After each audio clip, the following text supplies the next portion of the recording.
অন্যায় ভাবে জেলে ভরেছে। এই জুলাই মাসে হাজার হাজার ছেলে পিলেকে জেলে ফেলে দিয়েছে। এরকে বিচার না হয়ে কোন নির্বাচন হবে না, কয়ে দিচ্ছি। আগে বিচার হবে, তারপরে সংস্কার হবে, তারপরে নির্বাচন হবে। ঠিক করবে, ঠিক শুনো তাহলে।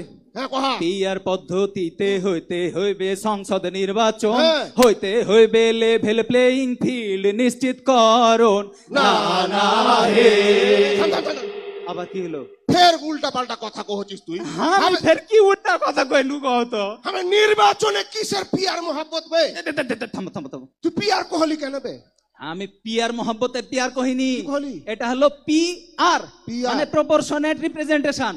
মানে হলো কি, ধরো এই যে এত গালা মানুষ আসছে সারা দেশ থেকে, এই যে সবাই যেটা ভোট দিবে, ভোটের তো একটা টোটাল সংখ্যা হবে, সর্বমোট যারা বেশি ভোট পাবে সংসদে আর বেশি আসন হবে। আচ্ছা আচ্ছা, শুন শুন শুন, ফের কি কইছিস? খেলা হবে কইছিস কেন? ফের ওই ফিল্ডে যাবি বলে এই একজনা খেলতে যায়, কিন্তু নিজে খেলা শেষ করে ওপারে চলে গেছে।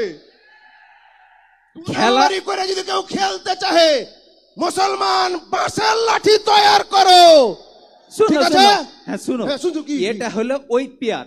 আর খেলার কথা যেটা কইন, ওই যে মহারাজপুরে ফিল্ডের হাটে ওইটা মাঠ আছে না, মাঠে যখন খেলা হয় তো খেলার আগে ওই যে উঁচা নিচে হয়ে থাকে, গোড়া থাকে, ওইগুলা সমান করে দেয়। আমি বুঝেছি, মানে নির্বাচন হওয়ার আগে এরকম যেখানে গোড়া আছে বন্ধ করে দিতে হবে, যেটা উঁচা আছে সমান করে দিতে হবে। আমি বুঝেছি, শুন, নির্বাচন কমিশনকে রেফারি হতে হবে।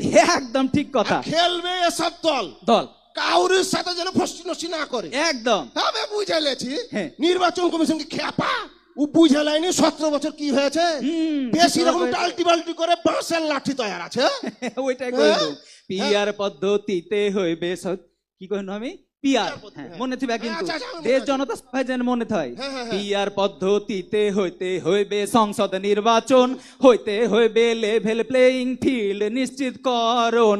না না হে, প্রবাসীদের ভোটাধিকার দিতে হবে কথা নাই আর, প্রবাসীদের ভোটাধিকার দিতে হবে কথা নাই আর, প্রবাসীদের ভোটাধিকার দিতে হবে কথা নাই আর। এটা ভালো কথা মনে করেছি। আবার কি হবে? এ তোর ঘে পাড়ার ওই ধুমসি বেটি ছেলেটা মাঝে মধ্যে উল্টা পাল্টা কথা কহে কেন বে?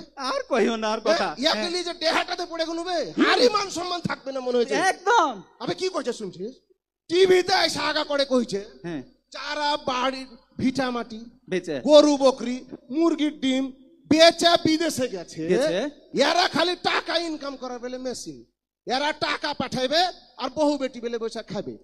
এরা ফের কেনে ওই দেশের মানুষের লাগে ভোট দিয়া নির্বাচন করে। শুনো না, আচ্ছা কহাত তো তুই বিদেশে 1.5 কোটির উপরে বাঙালি আছে। হ্যাঁ বে, এই বাঙালি বাংলাদেশি মানুষ যারা বিদেশে আছে, এরা টাকা পাঠাইছে, এর ঘে টাকাতে দেশের অর্থনীতি সচল হয়েছে।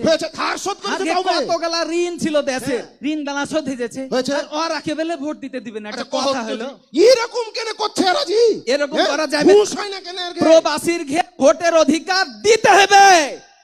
ঠিক আছে, প্রবাসীদের ভোটাধিকার দিতে হবে কথা নাই আর, প্রবাসীদের ভোটাধিকার দিতে হবে কথা নাই আর, প্রবাসীদের ভোটাধিকার দিতে হবে কথা নাই আর। দেশ ও জাতির কল্যাণে এক হওয়ার সময় এসেছে, দেশ ও জাতির কল্যাণে এক হওয়ার সময় এসেছে, দেশ ও জাতির কল্যাণে এক হওয়ার সময় এসেছে।